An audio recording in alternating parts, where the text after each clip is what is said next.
Bayangin kamu butuh uang sekarang. Cuma satu masalah, semua tabungan ada di reksadana saham. Begitu mau cairin, ternyata butuh waktu dan nilainya malah lagi turun. Kalau kamu di posisi ini, apa yang kamu lakukan? Cairin sekarang atau tunggu? Nah, hari ini kita bahas tuntas, reksadana saham untuk jangka panjang. Tapi gimana kalau butuh cair cepat? Reksadana saham itu isinya mayoritas saham perusahaan besar. Nilainya naik turun setiap hari, kadang bikin senyum, kadang bikin jantungan. Tapi kalau dikasih waktu cukup lama, trennya biasanya naik seiring ekonomi dan kinerja perusahaan membaik. Data 10 tahun terakhir nunjukin, meskipun ada momen pasar jatuh seperti 2020, dalam jangka panjang nilainya pulih bahkan lebih tinggi. Jadi cocoknya untuk tujuan besar yang masih lama, misalnya dana pensiun atau beli rumah 10 tahun lagi. Banyak yang kaget, ternyata reksadana saham itu bisa dicairkan kapan saja, tapi bukan instan kayak tarik tunai ATM. Mekanismenya, manajer investasi akan menjual aset di portofolio.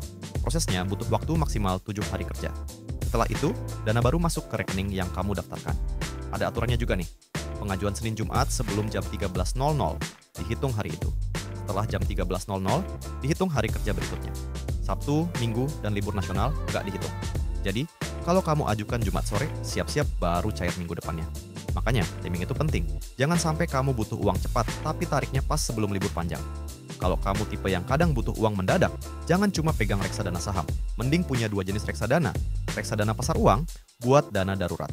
Pencairan lebih cepat, bahkan ada yang T+0, alias hari itu juga masuk rekening.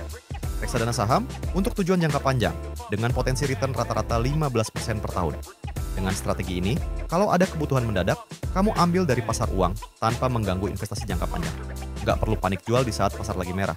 Jadi intinya, reksadana saham itu idealnya jangka panjang. Punya 2 reksadana bikin hidup lebih tenang. Satu buat darurat, satu buat masa depan. Kalau kamu mau mulai, ingat, rencana keuangan yang tepat itu kuncinya. Like video ini, share ke teman kamu yang masih mikir reksadana saham bisa jadi ATM darurat. Dan jangan lupa subscribe, biar nggak ketinggalan tips investasi lainnya. Ajaib semua bisa.